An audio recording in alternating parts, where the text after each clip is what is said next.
Ulila mula pagkabata, si Catalina Reyes ay inampon ng respetadong pamilya Hizon maraming taon na ang nakalilipas, na may iisang layunin, ang maging manugang sa hinaharap, na itinakdang ikasal sa tagapagmanang si Rafael Hizon. Ang matriarka ng Hacienda Hizon, si Doña Esmeralda, ay may mahinang kalusugan, tila kandilang malapit ng maubos, at mayroon na lamang siyang huling kahilingan, ang masaksihan ang pag-iisang dibdib ng kanyang apo na si Rafael at ni Catalina. Subalit, sa hindi inaasahang pangyayari, bago ang mahalagang araw, isang matinding pagtatalo sa pagitan ni Rafael at Catalina ang nauwi sa trahedya na hulog si Rafael sa malalim na koma. Sa harap ng kritikal na sitwasyon, desperadong naalala ni Catalina ang isang mukhang nakaharap niya sa Cebu City isang taon na ang nakalipas, sa teritoryo ng kilabot na Pulang Araw Syndicate. Isang lalaki na may mukhang kamukang kamukha ni Rafael si Angelo. Noong araw na iyon, pumunta si Catalina sa Cebu bilang kinatawan ng mga Hizon upang bawiin ang isang lupain na inokupa ng Pulang Araw Syndicate. Si Angelo, ang pinuno ng grupo, ay malamig na nagsabi na ang mga Hizon ang tunay na umagaw ng lupain mula sa kanyang ina. Sinabi niya na pansamantala lamang niya itong pinalampas dahil si Catalina ay fiancé ng kanyang kapatid. Ngunit hindi basta-basta sumusuko si Catalina. May pang-iinis na nag-alok si Angelo ng pastahan gamit ang barya Cara y Cruz. Kapag Cara, heads, mapupunta kay Catalina ang lupa, ngunit kung Cruz, tails, magiging pagkain siya ng peteng sa pantalan. Hindi na hinintay ni Angelo ang pagsang-ayon ni Catalina, inihagis niya ang barya. Nanalo siya. Nang makita ang resulta, namutla sa takot si Catalina, halos matamba. Hinablat siya ni Angelo, ngumiti ng misteryoso, at itinulak siya sa maduming tubig ng pantalan. Kapag nalaman ng mga Hizon ang tungkol sa akin dahil sa iyo, pagbabanta niya, sa susunod, hindi lang itong pantalan, kundi ang buong karagatan ang kahaharapin mo. Galit na nangako si Catalina na pagbabayaran niya si Angelo. At nagawa niya ito na ipakulong niya si Angelo ng 6 na buwan dahil sa illegal detention. Ngayon, si Angelo na lamang ang natatanging pag-asa. Siya lamang ang maaaring magpanggap bilang si Rafael, magpakasal kay Catalina, at tuparin ang huling kahilingan ni Doña Esmeralda. Nag-iisa si Catalinang naglakbay patungong Cebu. Naglapag siya ng isang maletang puno ng pera sa harap ni Angelo bilang tanda ng kanyang intensyon. Ang mga tauhan ni Angelo, nagalit pa rin dahil sa pagkakakulong ng kanilang pinuno, ay nagpakita ng pagbabanta. Masyado nang pinahirapan ni Miss Reyes ang boss natin, pinigilan sila ni Angelo sa pamamagitan ng pagkumpas ng kamay. Isinantabi ang namumuong takot. Nakiusap si Catalina kay Angelo na magpanggap bilang si Rafael. Anumang kondisyon ang hingin niya, tatanggapin niya. Alam niyang hindi madaling pasunurin si Angelo kaya nag-alok muli siya ng pastahan. Cara, sasama siya kay Catalina pabalik ng Maynila. Cruz, bahala na si Angelo kung anong gagawin sa kanya. Kakahagis pa lamang ni Catalina ng barya nang mabilis itong sinalo ni Angelo. Wala akong panahon para sa pagpapanggap na laro mo, mariing sabi niya. Nagsumamo si Catalina, ngunit diretsahan siyang tinanggihan ni Angelo. Ngunit malinaw na hindi madaling sumuko ang babaeng ito. Nang makitang nagsisimula ng manggulo ang mga tauhang dala ni Catalina, at ayaw niyang maapektuhan ang kanyang maliit na Angelo's Barbershop, inakit niya ang mga ito papasok sa isang tahimik na eskinita. Sa isang iglap lamang, napabagsak ni Angelo ang bawat isa sa kanila, sa labis na pagkamangha ni Catalina. Matapos mapatamba ang mga tauhan, lumapit siya ng diretso kay Catalina. Sa takot, bumunot ng baril si Catalina, ngunit naiwasan ito ni Angelo at madali siyang naagawan ng armas at nasupil. Mas matapang ka ngayon kaysa noong 1 taon, sabi niya nang may panguyam, saka inubos ang bala ng baril sa pagpapaputok sa lupa, malapit sa kanyang mga paa, na nagpang-inag kay Catalina na halos maiyak. Sakto namang tumunog ang telepono ni Angelo balitang ipinapasunog ni Boss Vic ang kanyang bodega. Sana hindi nakita muling makita, sabi ni Angelo bago umalis. Hinarap ni Angelo si Boss Vic at kinwestiyon ito tungkol sa gulo sa loob ng kanilang grupo. Sumigaw si Boss Vic, inakusahan si Angelo na inagaw ang malaking kasunduan sa negosyo kay Mr. Santos sa Maynila. Kung hindi ako umaksyon agad, mapupunta rin sa iyo ang deal na yon. Bumunot ng baril si Boss Vic, balak tapusin si Angelo. Bigla, isang sasakyan ang sumugod at tumilapon si Boss Vic sa gilid. Bumaba si Catalina mula sa sasakyan, humarap kay Angelo. Nakahinga siya ng maluwag nang makitang humihinga pa si Boss Vic.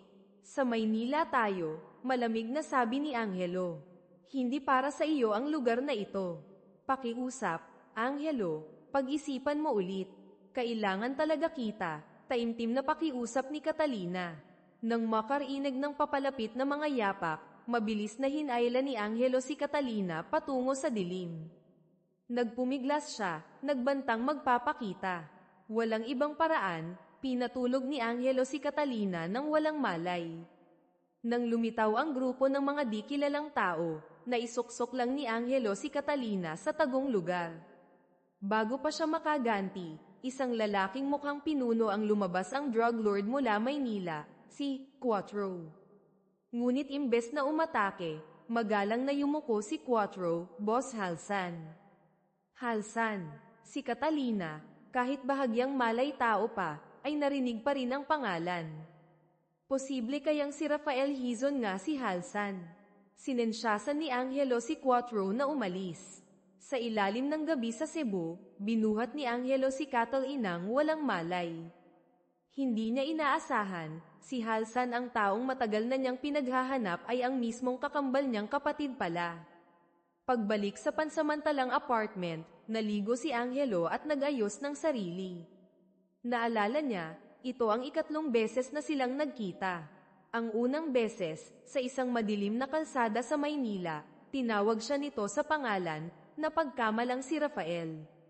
Nang magising si Catalina, nakapagpasya na si Angelo. Sasama ako sa iyo. Gusto niyang magpanggap bilang si Rafael, bumalik sa Hacienda Hizon. Matapos maingat na dagdagan ang isang kulang na guhit sa kilay upang maging eksaktong kamukha ni Rafael, nagtanong siya, bakit hindi kailanman nabanggit ng mga Hizon na may kakambal si Rafael? Hindi nila alam na nudge exist ka, sagot ni Catalina. Swerte ko nang mahanap kita. Ang kapatid ko, patay na ba? Husisa ni Angelo.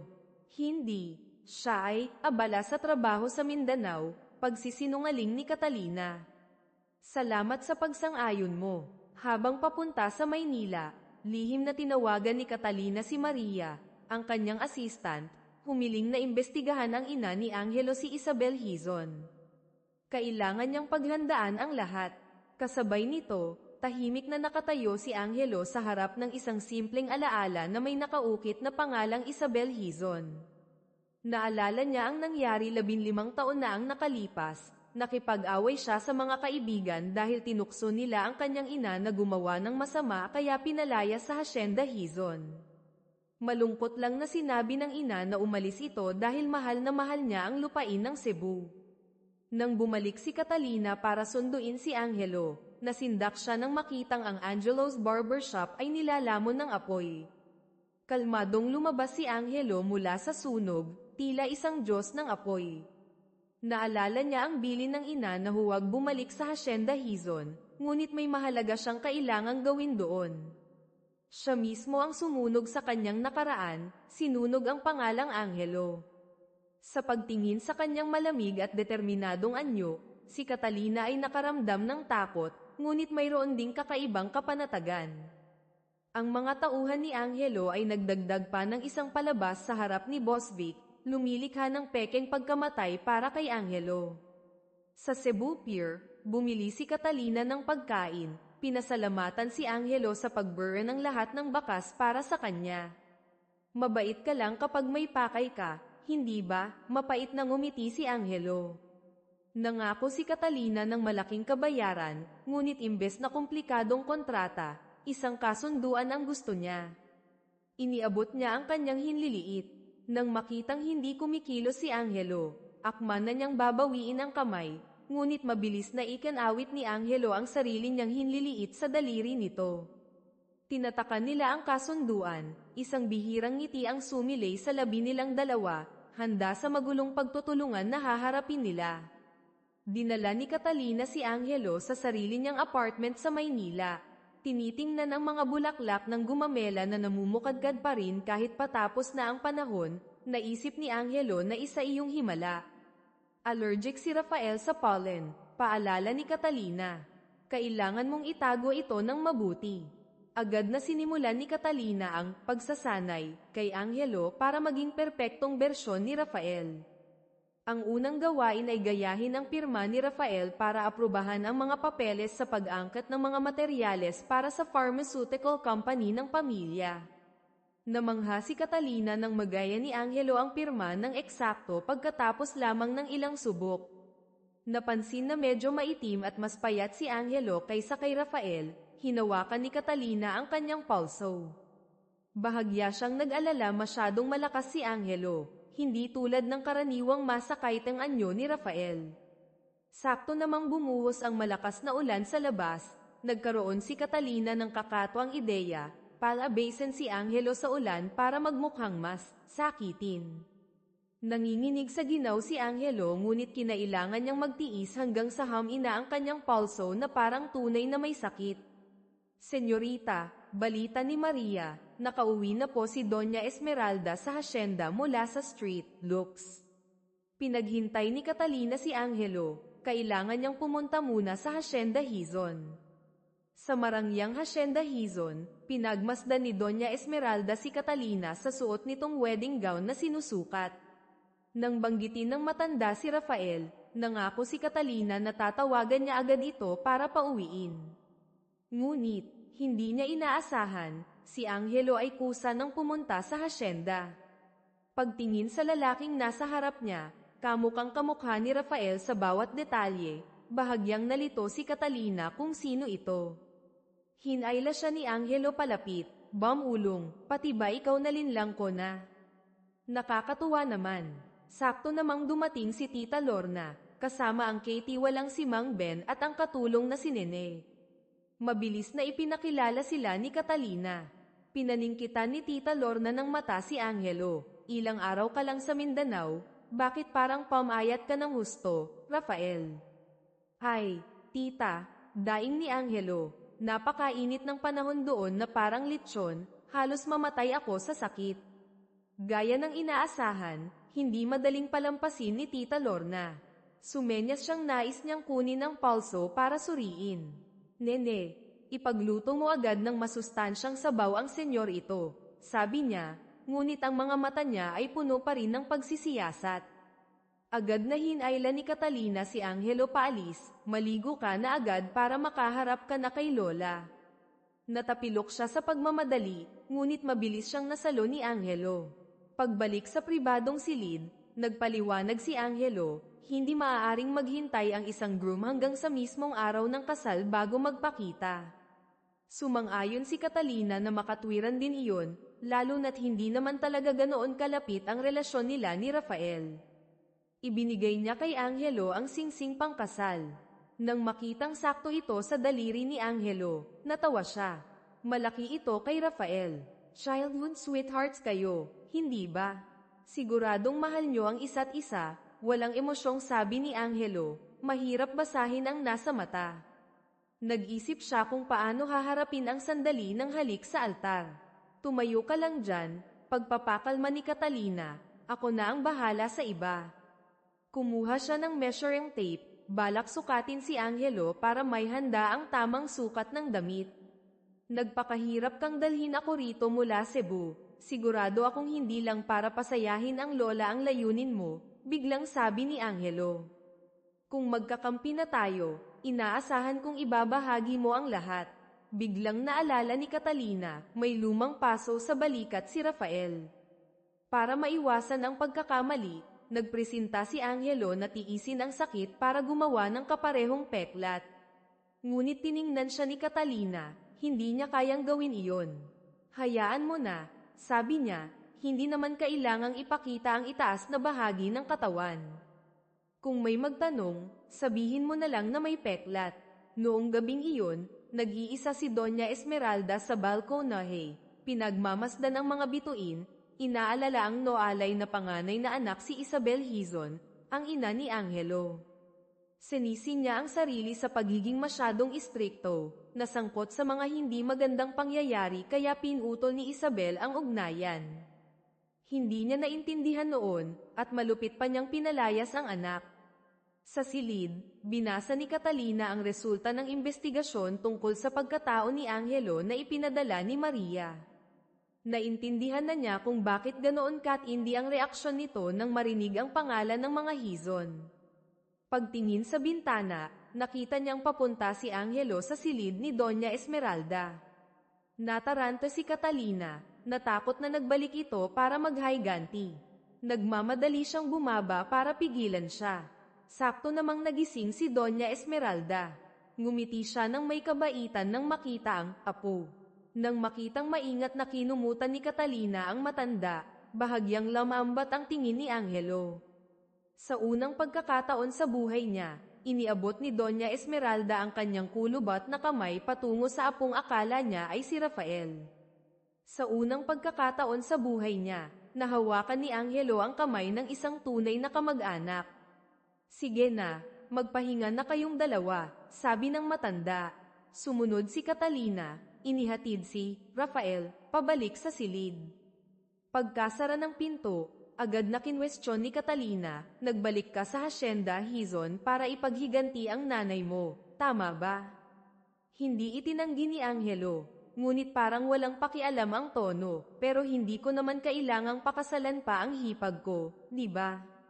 Tumingin siya ng diretso sa mga mata nito, hindi ka rin naman sang-ayon sa mga Hizon na ito. Kung hindi, bakit mo isasakripisyo pati ang kasal mo, at gumawa ng ganito kalaking kasinungalingan?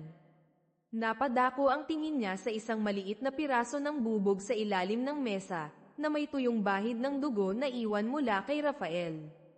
Mukhang, ngumisi si Angelo, pareho tayong hindi simple. Wala akong pakialam sa sikreto mo, kaya huwag ka na ring magtanong tungkol sa mga personal kong bagay. Nang makitang nag-aalala pa rin si Catalina, tiniyak niya, huwag kang mag-alala, hindi ko siya sasaktan. Tutal, siya pa rin ang nagsilang sa nanay ko. Bago ang araw ng kasal, itinala ni Angelo ang pangalan ng bawat miyembro ng pamilya Hizon. Sa kabilang banda, si Catalina mismo ang naghanda ng kanyang damit pangkasal. Bumukas ang pinto ng simbahan, si Angelo na nakasuot ng pangkasal na damit ng lalaki, inakay si Catalina papasok sa altar. Ang seremonyang ito, pinagpraktisan na nila ng husto. Sa harap ng banal na Diyos, pumayag si Rafael Hizon na pakasalan si Catalina Reyes. Naalala ni Catalina, sa pagitan nila ni Rafael, hindi talaga umiral ang pag-ibig. Nalulong ito sa bisyo, ginawang impyerno ang buhay niya. Mabilis siyang kumalma, isinuot ang singsing sa asawa, sinabi sa sarili na kasama ang lalaking ito, tatayo sila sa iisang panig, magtitiwala at lalagpasan ang lahat ng pagsubok. Dumating na rin ang sandali ng paghalik sa ilalim ng pagbabasbas ng lahat. Ayon sa plano, tatayo lang si Angelo para hawakan ni Catalina ang kanyang pisngi. Subalit, hiniling ng paring nagkasal na kailangan nilang maghalikan sa labi. Nang makitang naiilang si Catalina, kumuha ng inisyatiba si Angelo, lumapit, at idinampi ang isang magaang halik sa kanyang mga labi. Mula sa upuan ng mga bisita, napangiti si Doña Esmeralda ng may kasiyahan, pumayag na bumalik sa Street Luke's Hospital para ipagpatuloy ang paggamot. Pagkarating sa silid pangkasal, hindi napigilan ni Catalina ang sarili, sinampal niya si Angelo ng malakas. Bastos, umakto lang ako para iligtas ka dahil nakita kong hindi mo kaya ang sitwasyon, paliwanag ni Angelo. Hindi naman kailangang ganoon kalapit, namumulang sabi ni Catalina. Ako, natakot akong hindi tama ang halik, nahihiyang tumalikod si Angelo. Narinig ni Maria na nasa labas ng pinto, sinisi sa isip si Angelo sa pagnakaw ng unang halik ng senyorita.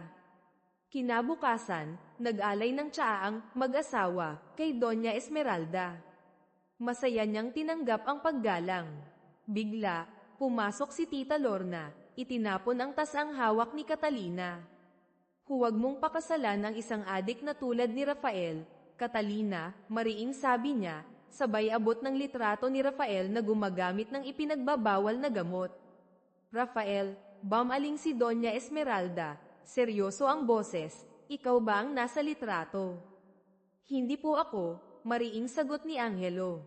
Biglang naalala ni Doña Esmeralda, naaalala ko, noong nakaraang paggamot gamit ang moxa, o init, napaso ang balikat niya. Nagkataon, ang lalaki sa litrato ay may peklat din sa balikat. Mang Ben, habaran mo ang senyor ito para makita natin. Halos lumundag ang puso ni Catalina palabas ng kanyang dibdib. Naalala niyang hindi niya natiis na gumawa ng peklat kay Angelo noong araw na iyon. Ngunit nang ibaba ni Mang Ben ang damit ni Angelo, isang mapulang paso, na mukhang totoo, ang lumitaw sa kanyang balikat. Bago iyon, siya mismo ang gumamit ng init para pasuin ang sariling balat upang lubusang maging si Rafael Hizon. Labis na nadismaya si Doña Esmeralda. Parusa ng pamilya, utos niya. Kahit pa nagmakaawa sina Tita Lorna at Catalina, hindi siya nagpakita ng awa. Sa takot na masaktan ng malubha si Angelo, ginamit ni Catalina ang sariling katawan para salagin ang mga hampas. Huwag niyo siyang saktan, sigaw ni Angelo, sinusubukang pumihil. Dahil sa matinding emosyon, inatake sa puso si Doña Esmeralda at bumagsak. Nag-alala si Angelo ngunit siya mismo ay bagbog sarado na hindi makabangon. Nang makitang nanginginig si Catalina, luhaan ang mga mata, pinilit niyang iabot ang kamay para panasan ang mga luha nito. Sa sandaling iyon nayakap niya ang lalaking puno ng sugat, naramdaman ni Catalina ang paghanga at awa na bumukal mula sa kaibuturan ng kanyang puso. Pagbalik sa silid, dahan-daang ginamo ni Catalina ang mga sugat ni Angelo. Hinayaan mong mangyari ito sa iyo, ano ba talaga ang pakay mo? Wala akong masamang balak sa iyo, sagot ni Angelo, paos ang boses. Nagulat din ako na naglakas loob kang salagin ang mga palo para sa akin. Naisip ni Catalina, tinanggap niya ang parusang ito para kay Rafael, na para na ring para sa kanya. Inabutan niya ito ng isang basong tubig, saka biglang sinabi, tulungan mo akong hanapin ang isang susi. Kumunat ang noo ni Angelo, wala ito sa kasunduan natin. Napatawa si Catalina, hindi ko akalain na ang kilalang si Angelo ng Pulang Araw Syndicate ay naniniwala pala sa pangakong pambata na pinky swear. Inihayag niya, may safety deposit box si Rafael sa Bangko Filipino. Sa tingin ko, makakatulong ang mukha mo para mahanap ko ang susi para buksan iyon. Anong ginawa mo sa kapatid ko? Naghihinalang tanong ni Angelo. Sinisiguro ko sa iyo na hindi nalalagay sa panganib ang buhay niya. Pero ang kahang iyon, maaaring naglalaman ng katotohanang hinahanap ko sa loob ng 15 taon. Kung hindi mo sasabihin sa akin kung ano ang katotohanan iyon, hindi ako tutulong, mariing tanggi ni Angelo. Sakto namang may kumatok sa pinto. Senyor ito, dinala ko po ang gamot. Si Mang Ben iyon. Para pagtakpan ang sitwasyon sa harap ng Katie wala, mabilis na tinawag ni Catalina ang pangalang Rafael, saka biglang yamakap kay Angelo. Nang makita ang pagkailang niya pagkaalis ni Mang Ben, walang pakialam na sinabi ni Angelo, hindi mo kailangang ipaliwanag ang yakap na iyon. Hindi ko kailangang malaman. Lumipas ang unang gabi ng pagsasama sa katahimikan, natulog si Angelo sa sofa. Hindi sinasadyang nakita niya ang isang kakaibang tie clip na nakatago sa libro ni Catalina. Mabilis niya itong hinablot, nagbago ang ekspresyon ng mukha. Hating gabi, na naginip ng masama si Catalina hawak ni Rafael ang mismong tie clip na iyon, isang imaheng konektado sa pumatay sa buong pamilya niya maraming taon na ang nakalipas. Nakahiga si Angelo sa sofa, hindi mapakali. Ano kaya ang kwento sa likod ng tie clip na iyon? Kinaumagahan, bahagyang binuksan ni Catalina ang kurtinang naghahati, sinilip si ang ilang mahimbing na natutulog. Naalala ang mga nakaraang pangyayari, napagtanto niyang lagi itong masunuring nakikipagtulungan sa lahat ng kanyang mga kakatwang plano. Sakto namang nagmulat ng mata si Angelo, hinawi ang tela, at lumitaw mismo sa harap niya. Sige, sabi niya, tutulungan kitang hanapin ang susi. Iniabot niya ang kanyang hinliliit, pero kailangang may pinky promise ulit. Wala nang susunod. Naghinuha si Angelo, siguradong may ibang taong nagtatago ng susi. Ikinwento niya, ang babae sa litratong ito ay dumating para hanapin si Rafael sa mismong araw ng kasal. Siya si Sofia Lim, ang may-ari ng The Crimson Lounge. Pinaalalahanan niya si Rafael na mag-ingat dahil may nagmamanman sa kanya. Nang makitang napaka-intimate ng kilos ni Sofia, nahulaan ni Angelo na siya ang nagtatago ng susi sa safety deposit box ni Rafael. Biglang naalala ni Catalina, ang nagbigay kay Tita Lorna ng litrato ni Rafael na gumagamit ng droga ay si Kuya Jun. Siguradong alam niya kung sino si Sofia Lim. Ang paghahanap sa misteryosong susi at sa nakabaong katotohanan ay nagsimula ng magbukas ng bagong kabanata, puno ng panganib at nagpapatong-patong na mga sikreto sa loob ng pamilya Hizon. Para makakuha ng impormasyon mula kay Kuya Jun, nagkunwaring nagseselo si Catalina Reyes nang tanungin niya ito tungkol sa di kilalang babae sa litratong kasama ni Rafael. Nakipagsabuatan si Angelo, nagpapanggap na si Rafael Hizon, nanunumpa na hindi niya kilala ang magandang babae. Bigla, isang malakas na sampal ang idinampi ni Catalina sa pisngi ng asawa, na ikinagulat pareho ni Angelo at ni Kuya Jun. Nagsisisi akong pinakasalan ng isang babaerong tulad mo, humagulgol siya, umaarteng labis kaya't napahampas sa mesa si Angelo at umalis na tila, galit.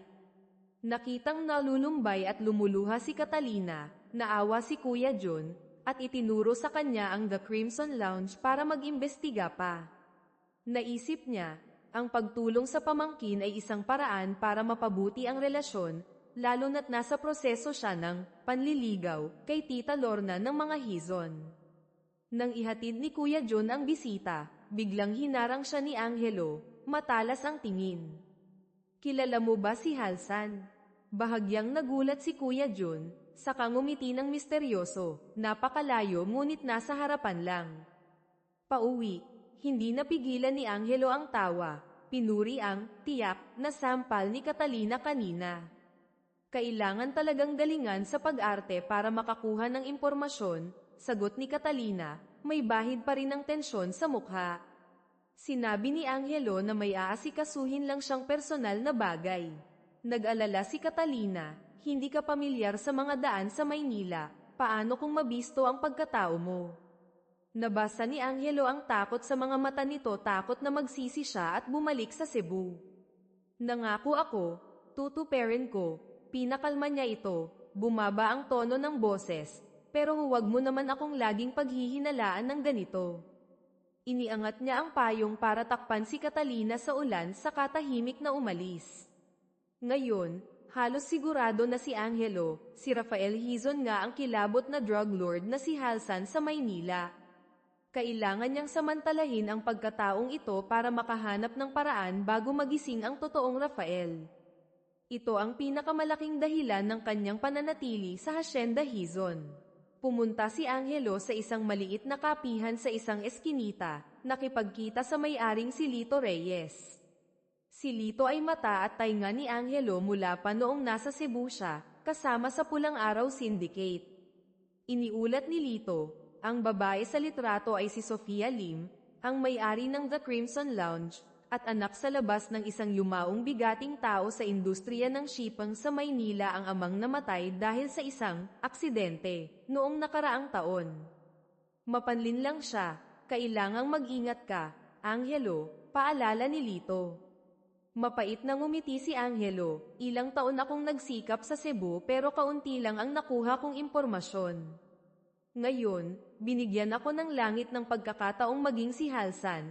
Kailangan kong samantalahin ito ng husto para mahuli ang lahat ng salot na ito na nakakasama sa bansa at sa mga tao. Sa istasyon ng tren, matyaga pa ring nakatayo si Catalina sa ilalim ng ulan. Nang makita ang anino ni Angelo na papalapit, mabilis siyang nagdahilan, natakot akong wala kang dalang payong. Huminga siya ng malalim, nagpas siyang ikwento sa kanya ang malagim na pangyayari 15 taon na ang nakalipas. Sa gabing iyon ng kasawian, isang grupo ng mga mararahas na tao ang pumasok sa laboratorio ng gamot ng kanilang pamilya, pinilit ang kanyang ama na ibigay ang formula para sa pagkuha ng mahalagang sangkap mula sa halamang gamot. Si Catalina noon ay nagtago sa loob ng aparador, nasindak habang nasasaksihan ang pagpatay sa kanyang ama. Malinaw niyang nakita ang isang kakaibang peklat sa kamay ng salarin, at nahulog nito ang isang tie clip. Sa isang malupit na pagkakataon, nang matuklasan niyang nalulong si Rafael sa droga, nakita niya ang kaparehong tie clip sa kanya. Pinilit niyang paaminin si Rafael kung saan galing ang tie clip, ngunit nawalan ito ng kontrol at inatake siya. Sa sitwasyong nasa bingit ng kamatayan, nilabanan ni Catalina si Rafael para ipagtanggol ang sarili. Habang inaalala ang nakaraan, hindi mapigil ang panginginig ni Catalina. Dahan-daang hinubad ni Angelo ang kanyang jacket at ipinatong sa mga balikat nito. Ayos na, Catalina, pag-alaw niya, umuwi na tayo. Noong gabing iyon, habang pinagmamasdan si ang ilang natutulog, humingi ng tawad sa isip si Catalina dahil lagi niya itong hinihila sa mapanganib na gulo. Kahit noon o ngayon, nananakot lang ito pero hindi naman talaga siya sinaktan o ang mga hizon. Kahit pa may sariling pakay si Angelo sa pagpunta sa Maynila, handa si Catalinang ibigay ang buong tiwala sa kanya. Biglang nagising si Angelo, nahuli ang komplikadong tingin nito. Magtitiwala rin ako sa iyo, sabi niya, tapat ang boses. Magtutulungan tayo. Ngumiti si Catalina, sinubukang magbiro, ang tahimik mo palang matulog. Napatawa si Angelo, mas mabuti kaysa sa kung sinong humihilik. Nag-good night sila sa isa't isa, mas gaman ang pakiramdam, dahan-daang nahulog sa bihirang payapang panaginip. Si Gary, anak ng Katie walang si Mang Ben, ay kara-rating lang sa Hacienda Hizon pagkatapos ng 5 taong pagkawala ng mabalitaan ang kasal sa pamilya Hizon. Umuwi siya dahil na rin sa takot na ang senyorita niyang si Tita Lorna ay mag-aasawa na. Sa muling pagkikita kay Gary, hindi maiwasang mamangha ni Tita Lorna dahil ang batang katulong noon ay isa ng matipuno at matatag na binata. Hiniling niya kay Gary na ihatid siya sa isang meeting place para makipagkita kay Kuya John. Nais niyang malaman kung sino ang kumuha ng litrato ni Rafael. Nagkataon, isang reporter na apelyidong TRN ang nandoon din. Walang pakundangang hiningan niya si Tita Lorna ng 30% ng shares ng kumpanya ng gamot ng pamilya kapalit ng pagtatago sa litrato ni Rafael na gumagamit ng ipinagbabawal na gamot. Kung nanghihinayang ka, ngumisi ito ng may kaleswan, pwede mo rin akong pakasalan. Nang makitang binabastos nito ang kanyang senyorita, walang sabi-sabing sinipa ni Gary ang reporter palabas. Hiniling ni Tita Lorna kay Kuya John na asikasuhin ang natitira sa kahinayla si Gary paalis. Nang mapansin niyan gika-ika ito dahil natapilok, naglakas loob si Gary na magsabi, "Pasensya na po," saka bigla siyang binuhat. Namula si Tita Lorna, pinakuha si Gary ng sasakyan. Biglang bumuhos ang malakas na ulan, tumakbo si Gary dala ang payong papunta sa kanyang senyorita. Sa ilalim ng ulan, biglang tumibok ang puso ni Tita Lorna para sa binatang ito na parang mainit na sikat ng araw. Sa kabilang dako, naimbestigahan na ni Maria ang relasyon ni Rafael at Sofia Lim, gabi-gabi sa The Crimson Lounge. Magkasama silang sumasayaw ng isang intimate na waltz. Para maiwasan ang pagkakamali, sinimulan ni Kathleen ang turuan si Angelo na sumayaw. Masunurin siyang sumunod, niyakap ng mahigpit ang guro. Sa ilalim ng malabong ilaw ng sala na parang peking entablado, nagsayaw sila sa saliw ng musika. Kahit minsan ay natatapilok, mahigpit pa rin ang hawak ng kanilang mga kamay, nagtatagpo ang mga mata na puno ng kahulugan. Para perpektong lapitan si Sofia gamit ang katauhan ni Rafael, Tinuruan pa ni Catalina si Angelo kung paano tikman ang alak ayon sa estilo ng kapatid. Lahat ba kayong mga lalaki mahilig sa alak at sa tipo ng babaeng tulad ni Sofia? Hindi napigil ang tanong ni Catalina. Umiling si Angelo ng mariin, hindi ko gusto ang ganoong tipo. E ano sa tingin mo ako? Tanong niya ulit, bumibilis ang tibok ng puso. Wala rin namang kwenta, maikling sagot niya, ngunit umangat ang gilid ng kanyang labi at naging isang matamis na ngiti. Dahil sa alak, medyo nahihilo si Angelo, akmang ibubulong na niya kay Catalina ang tunay niyang pakay sa Maynila, ngunit inantok siya bigla at nakatulog mismo sa harap niya. Kinaumagahan paggising, itinaas ni Angelo ang kamay bilang pagsuko sa kakayahan ni Catalinang uminom ng alak. Inabutan niya ito ng isang napakagandang damit. Isuot mo ito sa The Crimson Lounge mamayang gabi. Pagtingin sa kaakit-akit at pambabaeng anyo ni Catalina sa damit na pinili niya, hindi maitago ni Angelo ang ngiti ng kasiyahan sa gilid ng kanyang mga mata. Pagdating sa The Crimson Lounge, hiningan sila ng membership card ng serbidor. Gamit ang pagkatao ni Rafael Hizon, tahimik lang na pumasok si Angelo. Agad na lumitaw si Sofia Lim, sinalubong ang mangingibig ng isang mapang-akit na sayaw, gaya ng inaasahan. Mahusay na sumayaw si Angelo, bawat hakbang ay tumpak, na parang daan-daang beses na nilang pinagpraktisan ni Catalina. Kahit hawak niya si Sofia, ang isip ni Angelo ay puno lamang ng imahe nila ni Catalinang nagsasayaw sa ilalim ng malabong ilaw. Napansin ni Sofia ang pagkakaiba. Ang boses mo ngayon, mas malalim, mas kaakit-akit, Rafael, sabi niya, may pagsisiyasat sa mga mata. Pag-akyat sa pribadong silid, inalok ni Sofia si Angelo ng alak. Nang makitang inubos niya ang isang baso ng walang pag-aalinlangan, lalong tumindi ang hinala ni Sofia. Hindi ka kailanman umiinom ng ganyan karami at kab-iles, sabi niya. Siguradong may kinaiinisan ka na naman sa bahay ng mga Hizon, ano? Sinakyan ni Angelo ang pagkakataon, nakarating na kay Lola ang litrato kung gumagamit ng droga.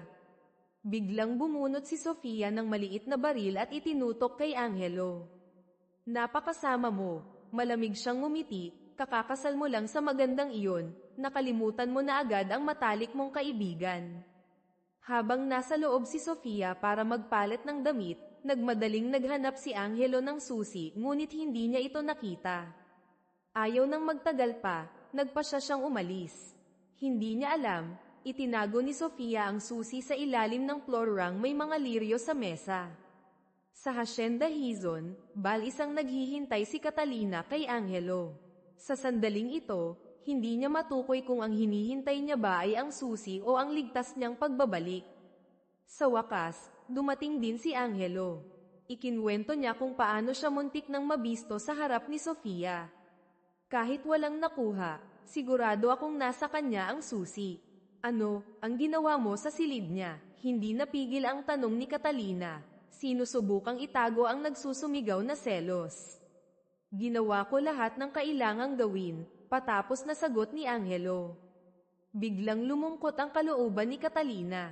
Inumin mo itong pampalakas na sabaw, turo niya sa mangkok sa mesa, inihanda iyan ni Lola para sa gabi ng kasal mo. Nang makita ang ekspresyon ng mukha nito, agad na nagpaliwanag si Angelo, walang nangyari sa amin. Iniabot niya ang isang bungkos ng bulaklak na binili niya sa daan. Napadaan lang, binili ko para sa iyo. Naisip ni Angelo, ito ang unang beses sa buhay niya na talagang gusto niyang gumawa ng isang bagay para lang makita ang ngiti ng isang babae. Kinabukasan, hayagang dinala ni Angelo ang bungkos ng bulaklak sa silid. Mabilis siyang pinigilan ni Catalina, sakto namang nakasalubong nila si Mang Ben. Natarantang sabi ng Katie, wala, senyor ito, allergic po kayo sa pollen. Tumawa si Angelo, nakapagtataka nga, Mang Ben. Pagka-uwi ko galing Mindanao, bigla na lang nawala ang allergy ko sa pollen. Sana mula ngayon, laging puno ng bulaklak ang Hacienda Hizon. Pagpasok sa silid, sinisi ni Catalina si Angelo sa kawalan ng pag-iisip. Hindi ka pwedeng manatili dito habang buhay. Kapag bumalik na ang totoong Rafael, paano na ang kasinungalingang ito? Kahit hindi ko alam kung kailan siya babalik, malalim na tumingin si Angelo sa mga mata nito, habang nandito pa ako, sana'y mamukadkad ang mga bulaklak sa lahat ng dako, para mapanood ko sila kasama mo. Pagtingin sa hardin, biglang naalala ni Catalina ang mga alaala ng kabataan kasama ang ina. Pinahid niya ang luhang malapit ng tumulo, masayang lumabas kasama siya para magtanim ng bulaklak sa hardin. Isang masayang ngiti ang sumilay sa kanilang mga labi, nagbigay kulay sa hardin. Nang mabalitaan na biglang gumaling ang allergy sa pollen ng kanyang pamangkin, nag-usisa si Tita Lorna at kinuha ang pulso ni Rafael. Aba, mas malakas ka pa kaysa dati, puri niya. Sa pribadong pag-uusap kay Catalina, nang makitang gumaganda ang relasyon ng dalawa, natuwa si Tita Lorna. Akala ko sa nobela lang may ganitong kasal muna bago magmahalan. Niyaya ni Angelo si Catalina sa labas, ibinalita na si Sofia mismo ang nag-ayang makipagkita sa kanya mamayang gabi. Nag-alala si Catalina, hindi siya kailanman tumatawag kay Rafael noon. Siguradong may masamang balak, nagbilin siya, puno ng pag-aalala ang mga mata, anuman ang mangyari, kailangan mong makabalik ng ligtas bago mag-alas 10 ng gabi. Pagdating sa tagpuan, nagkunwaring humingi ng tawad si Angelo kay Sofia dahil sa biglaang pag-alis niya noon. Hinayla siya ni Sofia, turuan kita ng bagong sayaw. Sinadya niyang mangakit, pilit na inaya si Angelo sa kama. Mariin siyang tumanggi, wala akong interes. Ngunit nagpumilit si Sofia, saka biglang bumunot ng kutsilyo at umatake. Mabilis na nasangga ito ni Angelo. Alam mo na pala, tanong niya, lumamig ang boses. Hindi kay Rafael ang magaspang na kamay na ito, ngumisi si Sofia, bukod pa dyan, wala sa balikat mo ang marka ng kagat ko. Nakahanda na ang baril niya para tapusin ang nagpapanggap. Ngunit hindi kalaban si Sofia para kay Angelo. Hindi ako kasing lambot ni Rafael pagdating sa babae. Pagbabanta niya, naglabas ng maliit na bote ng asido. Ang kailangan ko ay ang susi ng safety deposit box sa Bangko Filipino. Hindi ka takot mamatay, pero siguradong takot kang pumangit. Alam na hindi makakalaban, inihagis ni Sofia ang susi. Kay Angelo. Pero huwag mong asahang makakaalis ka rito ng ligtas, nagngingit-ngit niyang sabi. Pinatumba ni Angelo ang bawat tauhan ni Sofia, gumawa ng daan para makatakas. Subalit, habang papalabas, lalong dumami ang kalaban. Mahigpit niyang hinawakan ang susi, desperadong lumaban, nasa isip lamang ang pangako kay Catalina. Akala niya hindi na niya kakayanin, nang biglang lumitaw si Gary. Sumigaw ng malakas, senyor ito. Naghiwalay sila para lumaban, gumawa ng daan palabas. Sa pinakakritikal na sandali, humalingaw ang sirena ng pulis, nagsialisan ang mga tao. Nailigtas si Angelo, puno ng sugat ang buong katawan, naglalakad ng paika-ika si Angelo pabalik sa Hacienda Hizon. Sa kanyang mga mata ngayon, tanging ang imahe na lamang ni Catalina ang naruroon. Isang sasakyan ang biglang humarurot, huminto mismo sa harap niya. Bumukas ang pinto, bumaba si Catalina sa gitna ng malamig na ulan ng gabi. Sa wakas, nahintay ni Angelo ang babaeng hinahanap-hanap niya sa buong paglalakbay. Bumagsak siya sa balikat nito, ang kamay ay pilit pa ring marahang tumatapik sa likod nito na parang nagpapakalma, saka nawalan ng malay. Pagtingin kay ang ilang walang malay, puno ng sugat ang buong katawan, sinisi ni Catalina ang sarili sa pagiging makasarili, dahil sa kanya kaya nagkaganito si Angelo. Tinawag siya ni Tita Lorna sa labas. Catalina, diretso siyang tumingin sa mga mata ng pamangkin sa kasal, nasaan talaga si Rafael Hizon. Hindi na may tago pa ni Catalina, kaya't inamin niya ang buong katotohanan. Bamantong hininga si Tita Lorna, hindi nanisi. Kung ano man ang nangyari kay Rafael, kasalanan nating lahat sa pamilya Hizon. May kasalanan din ako dahil nagkulang ako sa pag-aalaga, hindi ko man lang nalaman na nalulong na pala sa droga ang pamangkin ko. Naiintindihan kong nilabanan mo lang siya para ipagtanggol ang sarili mo. Malinaw na ang lahat, pinayuhan ni Tita Lorna, tapusin mo na agad ang palabas na ito kasama si Angelo. Pumapayag akong kilalanin siya bilang parte ng pamilya. Ngunit umiling si Catalina, bigyan niyo po ako ng panahon, tita. Gusto kong ako mismo ang umayos ng lahat ng resulta nito. Noong gabing iyon, malungkot na uminom ng alak mag-isa si Catalina. Natanto niyang nahulog na ang loob niya kay Angelo, paano niya gugustuhing umalis ito? Kinabukasan, nagising si Angelo, ang unang ginawa ay hanapin si Catalina. Nakita niya itong nakaupong tulala sa hardin, ang kamay ay walang kamalay-malay na humahaplos sa isang kupas na peklat. Natigilan si Angelo, naalala na niya, ang batang babae noon na hindi niya sinasadyang nasugatan habang tumatakas, ay si Catalina pala. Ito ba ang karma? Naisip niya, kaya pala lagi niyang gustong protektahan ito. Ngunit mapait niyang natanto, sayang lang, nakatakda na tayong hindi na pwedeng magkalapit pa. Nang medyo mahimasmasan na si Catalina, tinupad ni Angelo ang kanyang huling pangako, ibinigay ang susi sa kanya. Para pasalamatan ka, nag-aalangang sabi ni Catalina, may gusto ka bang ipagawa sa akin? Biglang lamambat ang tingin ni Angelo. Gusto kong makita kang sumayaw ng isang beses. Nagkataon, tinuruan si Angelo ng kanyang inang si Isabel na tumugtog ng piano. Umupo siya sa lumang piano sa sala, dumausdos ang mga daliri sa mga tiklado, lumilikha ng isang madamdaming himig. Nagpatangay si Catalina sa musika, malaya at maganda ang bawat galaw. Sa pamamagitan ng musika, tila nais ipahayag ni Angelo ang kanyang mga hindi masabing damdamin, mga pangarap na hindi makakamit. Bigla, huminto si Catalina. Ang kalusugan ni Rafael ay bumubuti na, sabi niya, pilit pinapakalma ang boses, malamang ay madyay gising na siya agad. Tumingin siya ng diretso sa mga mata ni Angelo, nakamit mo na ang layunin mo. Ang komedya nating ito, dapat nang tapusin. Inilapag niya ang isang plane ticket pabalik ng Cebu sa mesa. Hindi mapigilan ang pagpatak ng luha ni Angelo habang tinitingnan ang tiket. Gusto niyang habulin at pigilan si Catalina, ngunit ano ang karapatan niya? Bumalik siya sa piano, ginamit ang mga huling nota para ipahayag ang nasa puso. Ang mga matatamis na alaala nila ay parang isang pelikulang mabagal na umiikot, hindi malilimutan, ngunit kailangang ibaon ng malalim sa puso. Ang matinding kawalan ng magawa ay nagpaalala kay Angelo ng nakaraan. Noong siya'y isang batang takot na tumatakas, naglakas loob siyang tumalon sa kotse ng isang di kilalang batang babae. Ang kanyang pag-iingat ay hindi sinasadyang nakasugat sa kamay ng bata, ngunit hindi siya sinisi nito, bagkus ay marahan siyang itinago at prinotektahan. Bilang pasasalamat, binigyan niya ang bata ng isang maliit na modelong piano na gawa sa kahoy. Ngumiti ang bata, nangakong kung magkakaroon ng pagkakataon, sasayaw siya sa musikang siya mismo ang tumutugtog.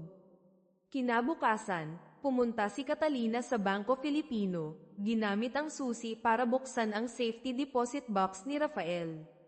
Nasa loob ang mga lihim na dokumento at ang tie clip mula noon. Pag-uwi sa bahay, nalaman niyang nakaalis na si Angelo. Pagpasok sa silid na may naiwan pang init mula sa kanya, tila nakikita pa rin ni Catalina ang anino ni Angelo. Nag-iwan siya ng maliliit na papel, may mga bilin kung paano alagaan ang bawat uri ng bulaklak na sabay nilang itinanim. Ang huling papel ay nagsasabi, sana lagi kang ligtas. Hindi na tayo magkikita. Bumulwak ang emosyon, hindi pinayagan ni Catalina ang sarili na sumuko ng ganoon kadali. Tumakbo siya ng mabilis palabas ng gate, umaasang aabutan pa niya.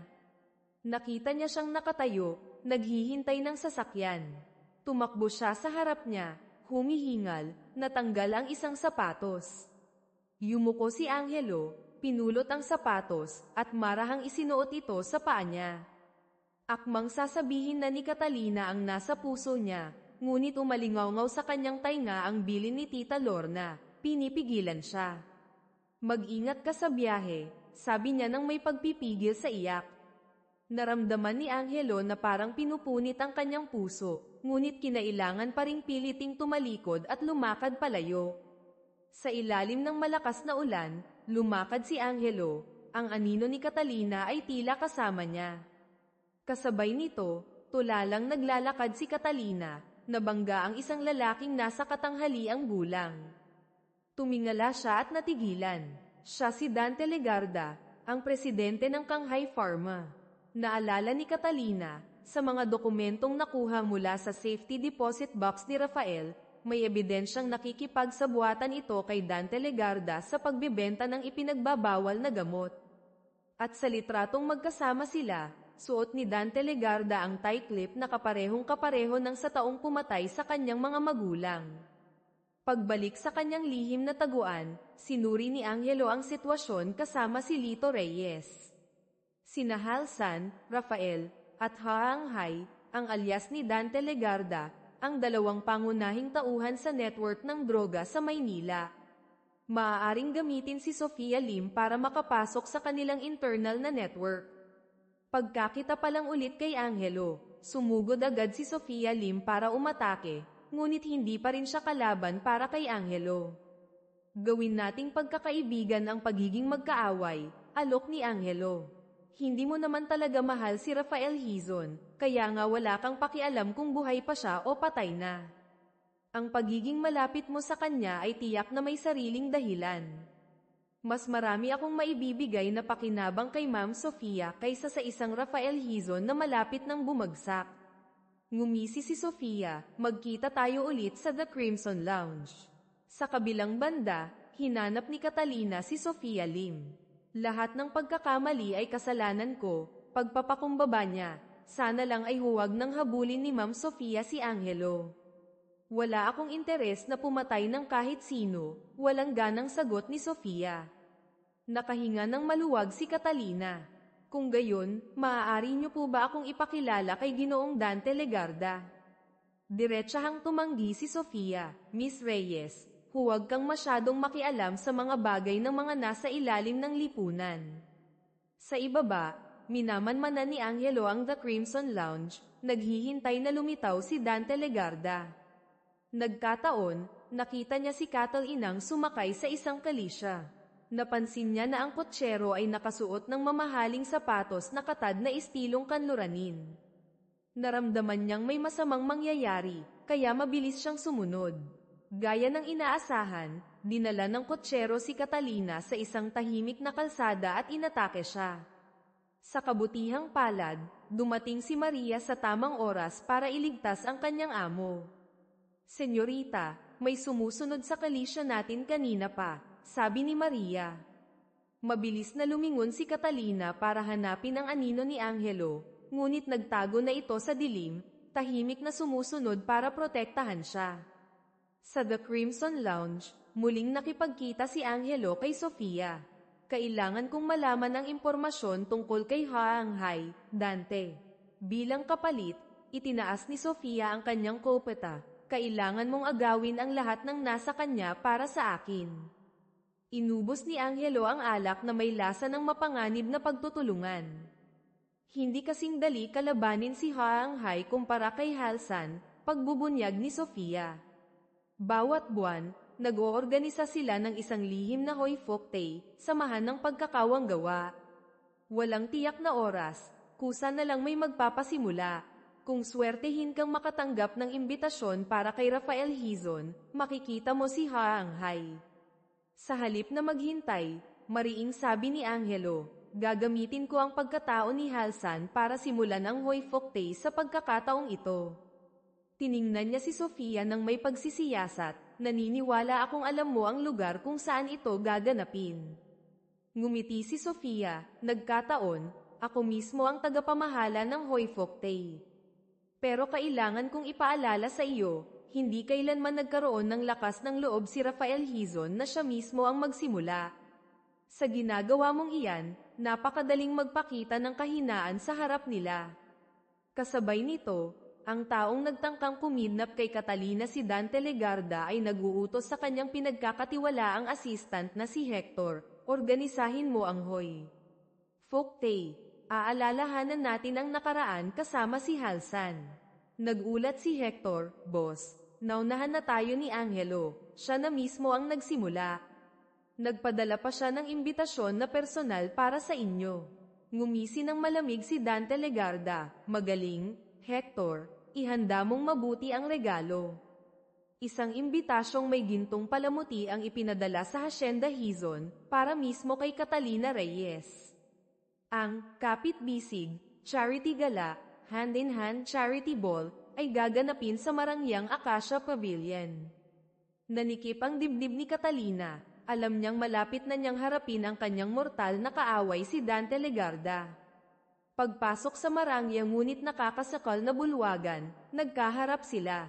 Maligayang pagdating, ginang ni Halsan, mapait na ngumiti si Dante, ang tingin ay sintalas ng kutsilyo.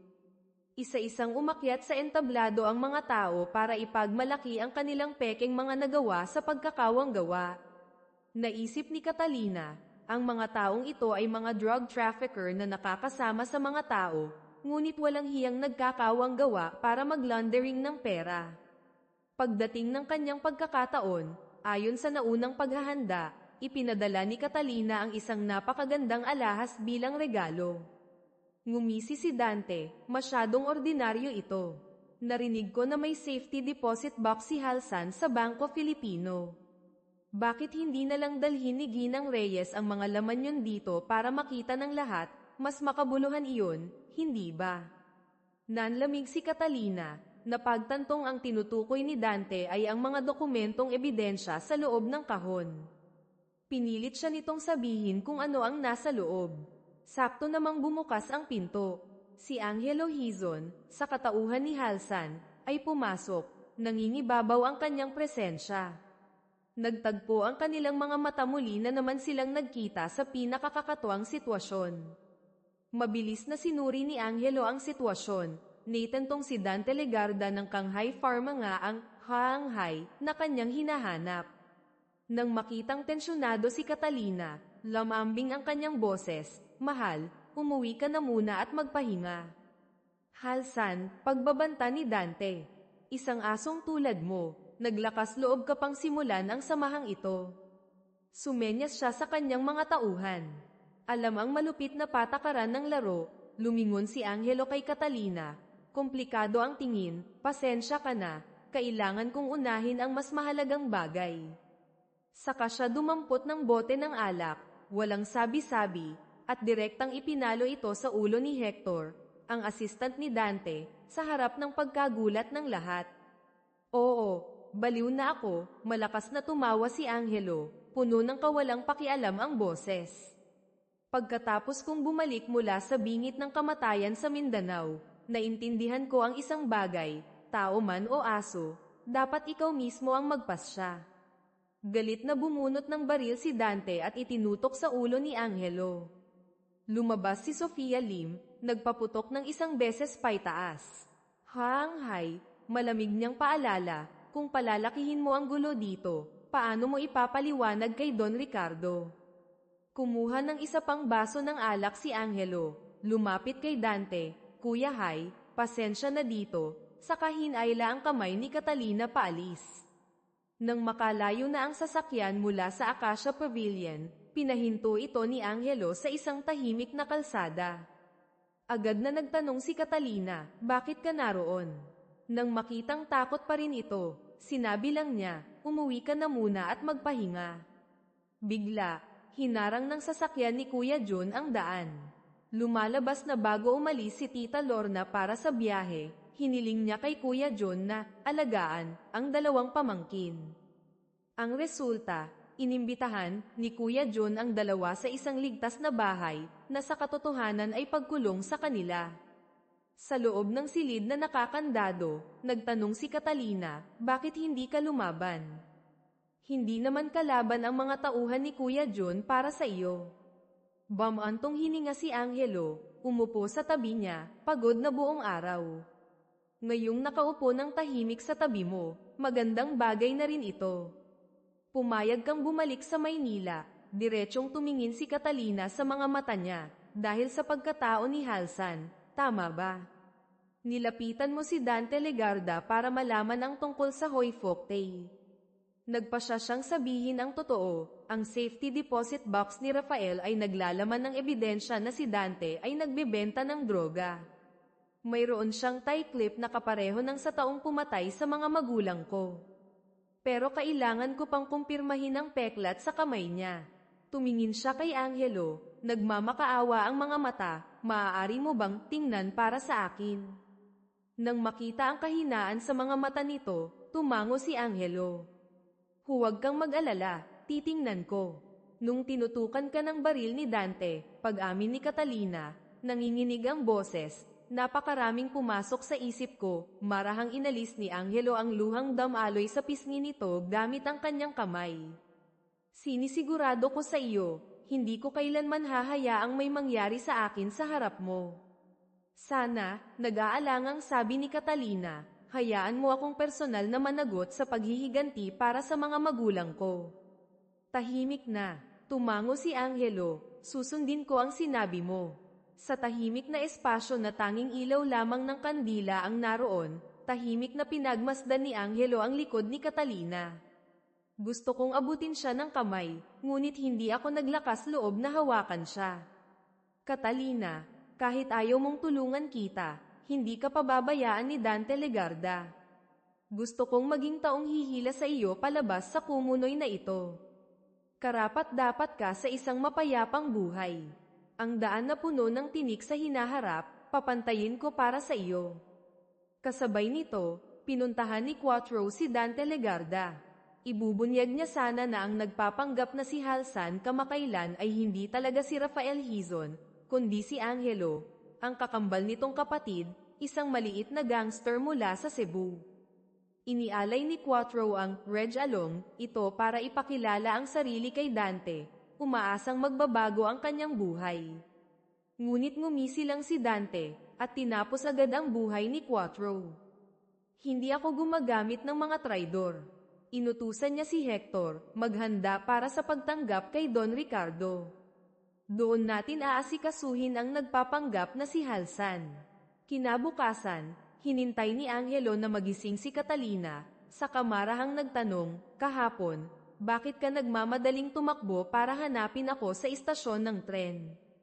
Nahihiyang sumagot si Catalina, dahil namukadkad na ang mga bulaklak sa hardin. Dahil sa iyo, tuwing umaga paggising ko ay nakikita ko ang mga bulaklak. Ngumiti si Angelo, ang pangako ay tila isang banayad na hangin, nangangako ako, hahayaan kitang maging masaya tuwing umaga. Nakipagkita si Angelo kay Lito Reyes. Ibinalita ni Lito na mag-oorganisa si Dante Legarda ng malaking salo-salo para tanggapin ang isang napakahalagang tao si Don Ricardo sa The Crimson Lounge. Nahulaan ni Angelo na si Don Ricardo ang nasa likod ni Nahaanghay, Dante, at Halsan, Rafael. Alam niyang mahihirapan siyang malinlang ang isang tuso at veteranong gangster tulad ni Don Ricardo gamit ang pekeng pagkatao. Sa pagkakataong ito, sabi niya kay Lito, papaniwalain ko siya sa tunay na kakayahan ni Angelo Hizon. Nabalitaan din ni Catalina ang tungkol sa salo-salo, nagpa siya siyang dumalo. Alam niyang hindi madaling makapasok, kaya hinanap niya si Sofia Lim para humingi ng tulong. Sa The Crimson Lounge, masayang tinanggap ni Dante Legarda si Don Ricardo na kara-rating lang mula sa ibang bansa. Sa labas, hinarang si Angelo.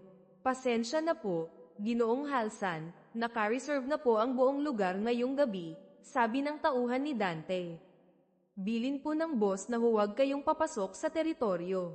Nang makitang pilit pa ring gustong pumasok ang kasama ni Angelo, na si General Romero palang naka-disguise, agad na nagtutok ng baril ang tauhan ni Dante. Bigla, isang grupo ng mga armadong sundalo ang dumating at pinaligiran ang lugar. Ang lalaking katabi ni Angelo ay ang mismong makapangyarihang si General Romero ng militar.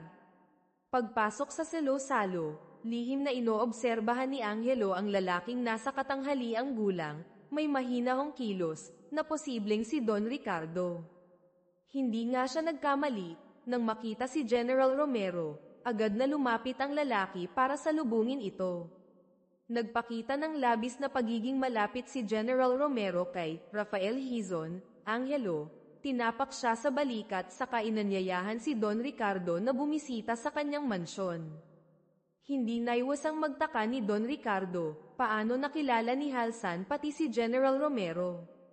Gumawa ng kwento si Angelo, nagkataon lang sa daan papuntang Mindanao, nakita ko si General na sugatan. Ang mga dala kong gamot ang nagligtas sa kanya. Nagpalabas si Sofia Lim ng mga mananayaw para anyayahan ang mga bisita na pumili ng kapareha. Natigilan si Angelo nang mapagtantong nakahalo si Catalina sa grupo ng mga mananayaw, dahan-daang papalapit kay Dante Legarda. Alam niyang mapanganib ang ginagawa nito, kaya mabilis niya itong hinayla. Hindi pa ito ang tamang oras para kumpirmahin mo, bulong niya. Katatapos lang niyang magsalita, nagpaputok ng baril si Dante paitaas. Halsan, malakas niyang tawag. Mukhang sinuwerte kang ang makilala si General Romero, at nakahanap ka pa ng kapalit mo, ano? Ipinakita niya ang 2 litrato, isa kay Rafael, isa kay Angelo. Ang nagpapanggap na ito ay kamukhang kamukha mo, iisa lang ang pinagkaiba ang kilay. Napatawa si Angelo, madalas akong magdagdag ng kilay para hindi putol tingnan bago kumuha ng litrato. Nagsalita si Don Ricardo, may autoridad ang boses, Dante, kailangan mong maglabas ng mas matibay na ebidensya. Kung ang nasa harap natin ay talagang nagpapanggap, ako mismo ang tatapos sa kanya. Kung gayon, hayaan ninyong ako ang magtanong, mapanghamong tumingin si Dante kay Angelo. Ano ang dahilan kung bakit lagi akong nagsusuot ng guwantes? Nang lahat ng mata ay nakatuon kay Angelo, naghihintay ng sagot, biglang nagsalita si Catalina. Alam ko, malakas niyang sabi. Sinamahan ko ang asawa ko noon na bilhin ang pares ng guwantes na ito para iregalo kay Ginoong Legarda, pagkatapos siyang tag-in ng mga tao, naputol ang kanyang kaliwang kamay. Noong nasa dressing room, maingat na nagtanong si Catalina kay Sofia tungkol sa peklat ni Dante. Nang makitang natigilan si Dante, nagdahilan si Angelo na ayaw niyang ipaalala ang malungkot na pangyayari sa kanya. Galit na itinuro ni Dante ang daliri sa mukha ni Catalina. Sinamantala ang pagkakataon, mabilis niyang hinablat ang guwantes nito. Inilantad ang bahagi ng palso na may pekeng dugtong at ang nakakatakot na lumang peklat, ang peklat ng kaaway mula noon. Anong pakay mo sa paglusot dito? Sigaw ni Dante. Kahit kasal na ang asawa ko, gabi-gabi pa ring wala sa bahay. Gumanap si Catalina bilang nagseselos na asawa. Gusto kong pumunta dito para tingnan kung sino ang kabit niya. Mabilis na nagpaalam si Angelo kay Don Ricardo para ayusin ang problema sa pamilya. Nang makitang pinipigilan siya ni Dante, tila umapaw na ang galit ni Catalina, isinumbong ang lahat ng kasalanan nito mula sa pagkidnap hanggang sa pagbabanta sa buhay nilang mag-asawa, saka biglang bumunot ng maliit na baril at itinutok mismo sa ulo ni Dante. Sa takot na mawalan siya ng kontrol, mabilis na pinatulog ni Angelo si Catalina. Umiling si Don Ricardo habang tinitingnan si Dante, huwag kang masyadong kumilos nang walang pahintulot. Malaki ang inaasahan ko kay Halsan. Kung maapektuhan siya ng problema sa pamilya, wala akong ibang magagawa kundi tulungan siyang ayusin ito ng lubusan. Sa sasakyan, nagising si Catalina, agad na sinisi si Angelo sa pagpapatulog sa kanya. Pati ang paghihiganti, hindi ko magawa ng maayos, sabi niya nang may hinanakit. Kung may utang, dapat bayaran, sabi ni Angelo, determinado ang boses, pero hindi sa sitwasyong nagpapakamatay ka ng ganito. Anong karapatan mong magpasya para sa akin? Sigaw ni Catalina, luhaan ang mga mata. Nagkataon lang naman tayong nagkita, hindi naman tayo totoong mag-asawa. Ang mga salita ay parang patalim na tumusok sa puso ni Angelo. Nadismaya siyang tumalikod. Huwag kang umalis. Tahimik na pakiusap ni Catalina sa kanyang isip. Bigla, huminto si Angelo, lumingon, kumain muna tayo ng kaunti. Nang makitang lumalakad siya palapit, nawala ang lahat ng pagtutol sa puso ni Catalina. Tumakbo siya palapit, niyakap siya mula sa likuran. Samantala, pinaalalahanan ni Don Ricardo si Dante. Naaalala mo ba kung bakit nawala ang kaliwang kamay mo 2 taon na ang nakalipas? Kusa mong binawasan ang kalidad ng kargamento. Para mapanatili ang kaayusan, pinatanggal ko muna ang isang kamay mo. Binigyang diin niya, ang buong linya ng transportasyon sa Riles sa Timog ay hawak ni General Romero. Kailangan ko ang koneksyon ni Halsan, lalo na ang bodega ng mga sangkap na gamot at teknolohiya sa pagkuha nito ng mga hizon. Kung walang matibay na ebidensya, huwag mong ibunyag ang pagkatao niya. Sa ilalim ng mainit na dilaw na ilaw ng isang kainan sa gabi, sabay na uminom ng alak sina Catalina at Angelo. Sana sa hinaharap, nangangarap na sabi ni Catalina, hindi na ako mag-iisa pa, dahil nandyan ka sa tabi ko. Inamin niya na ang alak ang tumutulong sa kanya na makalimutan ang bangungot gabi-gabi tungkol sa pagkamatay ng kanyang mga magulang. Kung gayon, itinaas ni Angelo ang kanyang baso, kalilimutan ko na ang pagpapakulong mo sa akin ng 6 na buwan. Bilang kapalit, bahagyang ngumiti si Catalina, buburahin ko na ang pagtulak mo sa akin sa pantalan ng Cebu. Sabay nilang kinalimutan ang mga hindi magagandang pangyayari noon. Sa huli, malalim na tumingin si Catalina sa mga mata ni Angelo, sana ituring mong hindi nangyari ang gagawin ko, bigla siyang yumuko, marahang dumampi ang labi sa labi ni Angelo. Ito lang, bulong ni Angelo, paos ang boses, hindi ko makakalimutan, at ayaw kong kalimutan. Tinugon niya ang halik nito, mas mainit at masidhi kaysa dati. Tahimik silang magkasama buong gabi. Kinaumagahan, unang nagising si Catalina, marahang hinayla ang upuan palapit para pagmasdan ang mukha ni ang ilang mahimbing na natutulog. Gising na pala si Angelo, ngunit nagkunwari pa ring tulog para namnamin ang payapang sandali at ang bihirang pag-aalala mula sa kanya. Sakto namang kumatok si Maria, ibinalita na nakauwi na si Tita Lorna at nais makipagkita kay Angelo. Diretsahang nagtanong si Tita Lorna, anong pagkatao ang gagamitin mo sa pananatili mo sa Maynila? Inamin ni Angelo na minsan ay kailangan pa rin niyang hiramin ang pangalang Rafael Hizon, ngunit tiniyak na hindi ito makakasama sa mga Hizon. Hindi nanisi si Tita Lorna, nag-aalala lamang sa kaligtasan nilang dalawa. Sinabi niyang ang matigas na ulo ni Angelo ay kamukang kamukha ng kanyang kapatid si Isabel. Nag-usisa siya tungkol sa buhay ni Isabel. Ikinwento ni Angelo na nagtanim ang ina ng maraming bulaklak sa paligid ng bahay para sa kanya, tinuruan siyang tumugtog ng piano. Noong 7 taong gulang siya, pumanaw ito dahil sa malubhang sakit. Nang malaman na 2 araw na lang ay kaarawan na nina Rafael at Angelo, binigyan ni Tita Lorna ang pamangkin ng unang regalo, isang lumang relo ng kanyang ama. Naantig si Angelo at nagpasalamat sa tiyahin. Sa sandaling ito, tunay niyang naramdaman ang init ng pamilya. Sa base, sinuri ni Lito Reyes, pinapanatili ni Don Ricardo si Halsan sa tabi niya dahil hawak ng mga hizon ang pinakamodernong linya ng pagkuha ng sangkap na gamot sa Maynila. Kapag ang isang malaking kumpanya ng gamot na tulad nito ay lumubog ng malalim sa paggawa ng ipinagbabawal na gamot, hindi masukat ang magiging kahihinatnan. Kailangang malaman ni Angelo kung sino ang mga kliyente ni Don Ricardo para makuha ang tiwala nito, iyon lamang ang paraan para mabunot ng tuluyan ang network na ito. Nagkataong nakasalubong si Angelo sa daan, tinawag siya ni Sofia Limpaakay sa kotse para mag-usap. Nang marinig niyang reklamo niya na masikip ang kotse, inanyayahan na lang niya ito sa isang kapihan. Pinaalalahanan ni Sofia si Angelo na kailangan niyang ipakita ang kanyang halaga sa harap ni Don Ricardo. Alam mo ba kung saan itinago ni Dante Legarda ang bodega ng ephedrine ng Shanghai Pharma? Tanong ni Angelo. Nagtakda si Sofia ng alas 7 ng umaga bukas sa Kalye Luna para maghintay ng balita. Nang makita si Catalina sa kabilang kalsada, mabilis na nagpaalam si Angelo kay Sofia. Tumakbo siya palapit kay Catalina, pwede bang makisabay sa kalisya mo?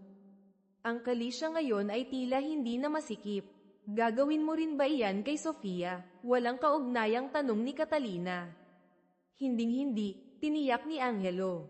Tiningnan niya ito ng may pag-uusisa, kung gayon, ano ang relasyon natin?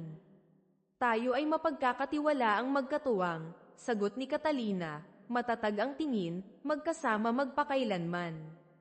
Kasabay nito, pumunta si Tita Lorna sa Shanghai Pharma para bumili ng ephedrine, na may dahilan para sa pananaliksik.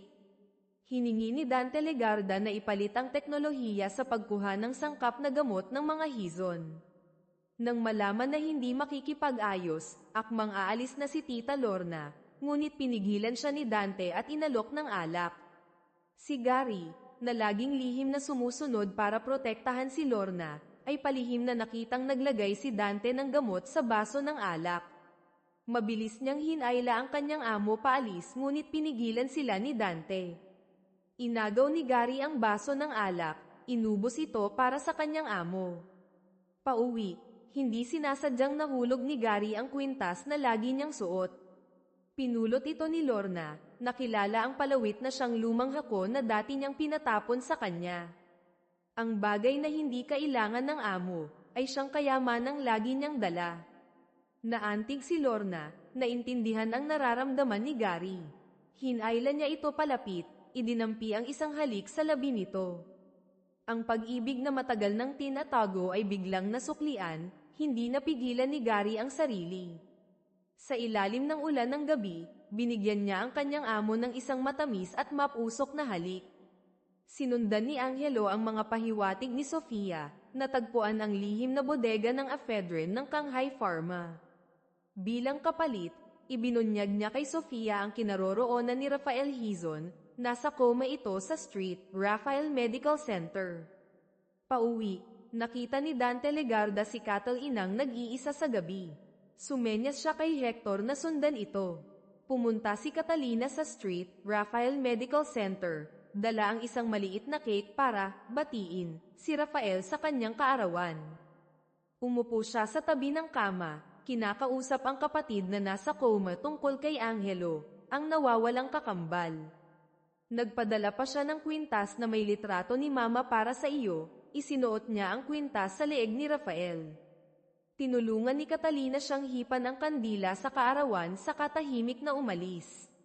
Ngunit ang naghihintay sa kanya sa labas ng pinto ng silid ay si Dante Legarda at ang kanyang mga tauhan. Pag-uwi sa Hacienda Hizon, masayang nakita ni Angelo ang mas malaking birthday cake na inihanda ni Catalina para sa kanya. Biglang tumunog ang telepono. Umalingaw-ngaw ang boses ni Dante Legarda, nasa kamay ko sina Catalina Reyes at Rafael Hizon. Walang sinabi si Angelo, agad na sumugod para iligtas ang babaeng mahal niya. Sa loob ng maalinsangang bodega, naalala ni Catalina ang mga diskarte ni Angelo, mabilis niyang natanggal ang tali. Ngunit bilang isang babaeng nag-iisa, hindi siya kalaban para kay Dante at sa kanyang mga tauhan. Hinablat nito ang buhok niya, pinilit siyang ituro si Angelo bilang nagpapanggap. Nang makitang hindi siya takot mamatay, ngumisi si Dante, mukhang nagkakatotoo na ang pag-ibig ni Miss Reyes sa kanyang bayaw. Nagpasya siyang unahin nang tapusin si Catalina. Biglang umalingaw-ngaw ang yabag ng mga kabayo sa labas ng pinto. Sumakay si Angelo sa kabayo, sinira ang kahoy na pinto, dumiretso kay Dante Legarda. Hindi ito nakapalag. Walang makakapigil sa kanyang paglapit kay Catalina. Huwag mong galawin ang tao ko. Pagbabanta ni Angelo, nakatutok ang baril sa ulo ni Dante, kung ayaw mong matikman ang bala. Sakto namang dumating si Don Ricardo. Tuwang-tuwang ipinagmalaki ni Dante, Don Ricardo, tingnan niyo po. Ang nasa harapan niyo ay si Angelo, ang kakambal na kapatid ni Rafael Hizon. Ang totoong halsan ay nasa silid ng ospital. Pinaningkitan siya ng mata ni Don Ricardo, nais niyang personal na kumpirmahin. Inamin ni Angelo, na nasa katauhan pa rin ni Halsan, tama po, mayroon akong kakambal na kapatid. Kakadiskubre lang ng mga Hizon nang maaksidente siya sa Cebu. Naawa ako sa kapatid ko kaya dinala ko siya dito para ipagamot. Sumenya si Don Ricardo kay Dante na ibigay sa kanya ang baril. Bigla, bumunot ng kutsilyo si Angelo, hiniwan ng malalim ang sariling braso. Damaloy ang dugo, mula ngayon, Nagngalit ang kanyang mga ngipin. Ang taong may ganitong peklat sa braso ang siyang si Halsan.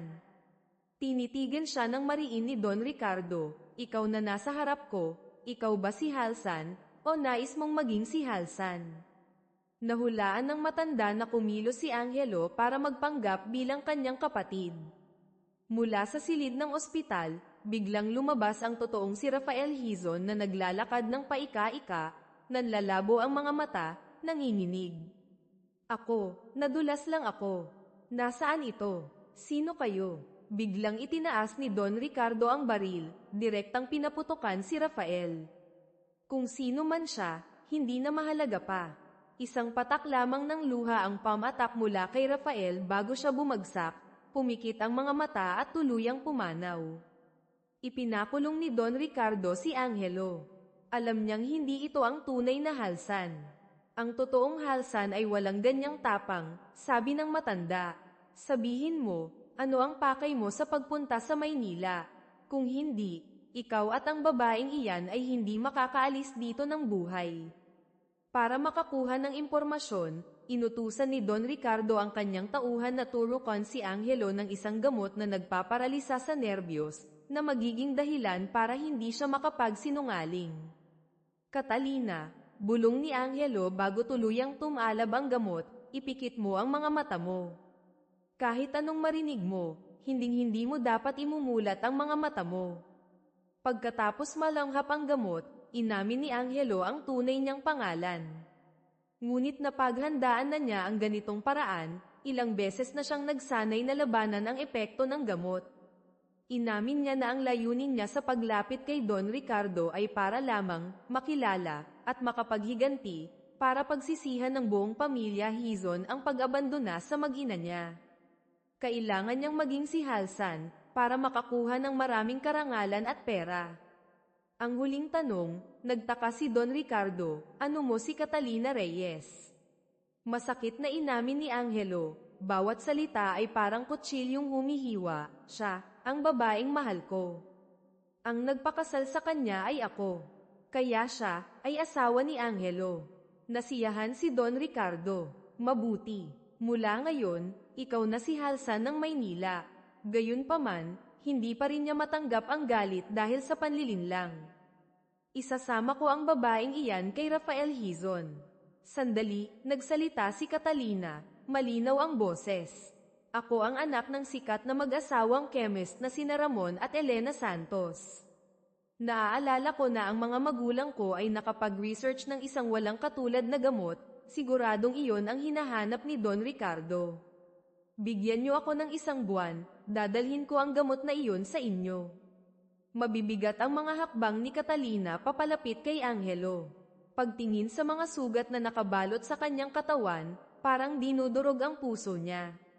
Nadurog ang puso ni Catalina Reyes nang makita ang paghihirap ni Angelo Hizon. Angelo, bulong niya, puno ng determinasyon ang boses, gaano man kahirap ang daan sa hinaharap, sasamahan kitang lampasan ito. Sa katahimikan, inesikaso ni Tita Lorna ang mga labi ni Rafael Hizon. Sinisi ni Catalina ang sarili, kung hindi dahil sa kanya, hindi sana nasa ospital si Rafael at biglang namatay sa kamay ni Don Ricardo. Hindi mo kasalanan, Catalina, niyakap ni Tita Lorna ang pamangkin sa kasal, puno ng galit ang boses, kundi ng mga drug trafficker na iyon na walang kaluluwa. Kailangang makamit ng pamilya Hizon ang hustisya. Dinala ni Catalina ang natitirang cake kay Angelo na nakakulong.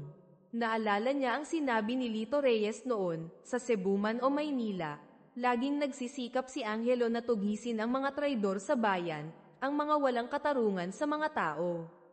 Ibinigay niya sa pinagkakatiwalaang tauhan ni Angelo ang mga dokumentong ebidensya laban kay Dante Legarda. Nais niyang malaman ang detalyadong plano nito para mapagpatuloy niya ang naudlot nitong misyon. Sa Hacienda Hizon, sa wakas ay nakarating na kay Doña Esmeralda ang balita tungkol sa pagkamatay ni Rafael, ipagpalagay na hindi pa siya namatay sa nakaraang bersyon, o ito ay ibang nakatatandang karakter na buhay pa. Bamantong hininga siya, iniisip na lahat ay karma. Pagbalik ni Catalina, Lumuhad siya para humingi ng tawad dahil sinira niya ang tiwala nito. Ngunit hindi siya sinisi ng matanda, hangad lamang na maging ligtas ang lahat. Ibunulgar niya ang isang sikreto, ang mga magulang ni Catalina, ang mga chemist na sina Ramon at Elena Santos, ay nag-iwan ng napakahahalagang mga dokumento ng pananaliksik tungkol sa teknolohiya ng pagkuha ng sangkap na gamot. Nagpasya siyang ipagkatiwala ang lahat kay Catalina. Sa pamilyar na hardin, huling pinagmasdan ng matanda ang bahay, mahigpit na hawak ang litrato ng pamilya, saka mapayapang nalagutan ng hininga. 3 araw pagkatapos ng libing, ang Hacienda Hizon ay naiwan na lamang sa 2 babaeng namamahala sina Tita Lorna at Catalina. Determinado silang magkasamang singilin ang utang na dugo. Tinipon nila ang mga maasahang katulong tulad ni Nagari, Maria, at pati na ang tulong mula kay Sofia Lim. Nagalit din kay Dante Legarda dahil sa pagkakasangkot nito sa pagkamatay ng kanyang ama.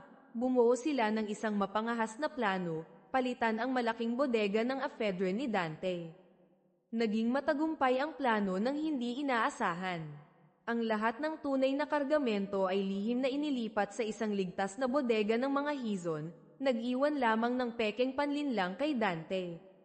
Itinaas ni Catalina ang kanyang baso para pasalamatan si Sofia sa kanyang makatarungang tulong. Ibinigay ng may-ari ng The Crimson Lounge kay Catalina ang tiket para sa susunod na kapit-bisig charity gala na gaganapin kinabukasan. Mag-ingat ka, babala ni Sofia, napakapaghinala ni Don Ricardo, hindi kanya basta-basta palalampasin. Pagkatapos ng mahabang bangungot dulot ng gamot, biglang nagising si Angelo. Nagbalik sa kanyang isip ang imahe ng kanyang kapatid at ng mga biktima ng ipinagbabawal na gamot. Nagngalit ang kanyang mga ngipin, nanumpa na lilipulin niya ang buong grupo ni Don Ricardo. Nang marinig mula kay Maria na nakarating na si Catalina sa Acacia Pavilion, humanap ng paraan si Angelo para makatakas mula sa kulungan, nagmamadaling tumakbo palapit sa kanya. Biglang nakita ulit ni Catalina si Angelo mismo sa lobby ng Acacia Pavilion. Gusto niya itong ihatid agad pa uwi, ngunit lumitaw si Don Ricardo, pinigilan sila. Sa opisyal na seremonya, tinupad ni Catalina ang kanyang pangako, ipinakita ang isang sample na bote ng gamot na sinabi niyang paunang resulta mula sa formula ng kanyang mga magulang. Nang marinig si Dante Legarda na naglakas loob na magtanong, hindi nag-atubili si Catalina, diretsahang sinampal ito ng malakas. Malakas na tumawa si Don Ricardo, ang gamot na ginawa ng anak ni Profesor Santos ay talagang hindi pangkaraniwan. Inutusan niya si Dante na ibigay ang buong bodega ng ephedrine kay Catalina para ihanda ang malaking kargamento. Dito lamang nalaman ni Dante ang tunay na pagkatao nito. Sakto namang tumakbo papasok si Hector, ibinalita na nanakaw na lahat ang laman ng bodega ng ephedrine. Nagalit ng husto si Dante Legarda, sumigaw, si Halsan. Siya ang gumawa nito. Si Angelo, na nasa katauhan pa rin ni Halsan, ay nagmukhang inosente, bumunot ng baril at pinaputukan ang sombrero sa ulo ni Dante. Tingnan niyo po, Don, pagrereklamo ni Dante, buong puso akong tapat sa inyo, pero itong si Halsan, walang respeto sa amo, naglakas loob pang magpaputok ng baril sa harap ninyo. Napatawa si Angelo, tapat. Nakikita ko na ang sombrero ni Kuya Hay dito ay gawa sa mamahaling peles, na sa Mindanao lang makikita kung saan naroon ang pinakamalaking merkado ng ating mga kliyente. Mukhang hindi pangkaraniwan ang relasyon ni Kuya Hay sa kanila, ano? Itinanggi ni Dante, sinabing nakipag-ugnayan ang taga Mindanao ngunit tinanggihan niya. Lumingon si Don Ricardo kay Hector, Hector, ikaw ang pinakamalapit kay Dante, ikaw ang magsabi. Si Hector, na laging iniipit ni Dante, ay naglabas agad ng ebidensya na lihim na nakikipag-ugnayan si Dante sa pinakamalaking kasosyo ni Don Ricardo sa Mindanao, nagbabalak na lampasan siya. Nagmamadaling nagpaliwanag si Dante, ngunit hindi siya binigyan ng pagkakataon ni Don Ricardo, sumenya sa kanyang mga tauhan na tapusin na siya agad doon. Nang marinig mula kay Catalina na isang sample na tableta pa lang ang nagagawa niya, nagalit ng husto si Don Ricardo. Mabilis na humingi ng karagdagang panahon si Angelo, nangakong pipilitin niya si Catalina na maghatid ng kargamento sa tamang oras. Sa lugar kung saan pinatay si Dante, tahimik na nagsindi ng insenso si Sofia Lim. Anibersaryo ng pagkamatay ng tatay ko ngayon, sabi niya kina Angelo at Catalina. Dito, nasingil ko na ang isang bahagi ng utang na dugo para sa kanya. Pagbalik, pumunta si Catalina sa puntod ng kanyang mga magulang, gaman ang loob dahil sa unang hakbang ng paghihiganti para sa pamilya. Gusto niyang uminom ng alak kasama si Angelo para magdiwang. Kung wala ka, pag-amin ni Catalina, namumula ang pisngi dahil sa alak, wala akong magagawa. Ikaw lagi ang matatag na sumusulong, kahit pa tumatakbo ang iba sa laban. Para ipahayag ang paghanga at malalim na pagmamahal, marahang inawit niya para sa kanya ang isang malungkot at matamis na awit ng pag-ibig. Tinitikman ni Angelo ang alak, nahuhumaling sa tinig at anino ng babaeng mahal niya. Dahil sa pag-ibig at alak, nakatulog siya sa mesa. Ngumiti si Catalina, lihim na nagpasalamat sa tadhana na dinala siya nito sa kanya. Kinabukasan, nakakalap na si Sofia ng impormasyon tungkol sa mga linya ng transaksyon ni Dante, ngunit mabilis nang naaga lahat ni Don Ricardo. Ibunulgar ni Angelo na hindi pa siya agad kumikilos laban kay Don Ricardo dahil gusto niyang malaman ang pangunahing lokasyon ng paggawa nito ng ipinagbabawal na gamot. Sinabi ni Sofia na bukod sa mga pinagkakatiwalaang tauhan ni Don Ricardo, iilan lamang na matataas na empleyado sa produksyon ang pinapayagang pumunta doon. Ipinatawag ni Don Ricardo si Catalina. Nagpasya siyang isali ito sa organisasyon na may alias na Non-Elm Swift Swallow. Dahil likas na mapaghinala, diretsahan siyang nagtanong, ano ang gusto mo sa akin? Sumagot si Catalina, matalas ang tingin, si Dante Legarda ang kaaway ko.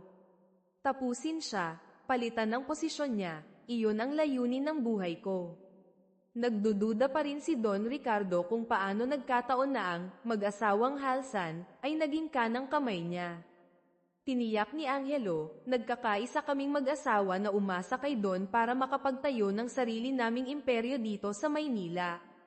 Tumango si Don Ricardo, binigyan si Angelo ng isang mapaghamong gawain, sa loob ng isang linggo, kailangang pumunta sa Cebu, agawin muli ang kargamento ng ephedrine mula kay Bosvic, dating kaaway ni Angelo.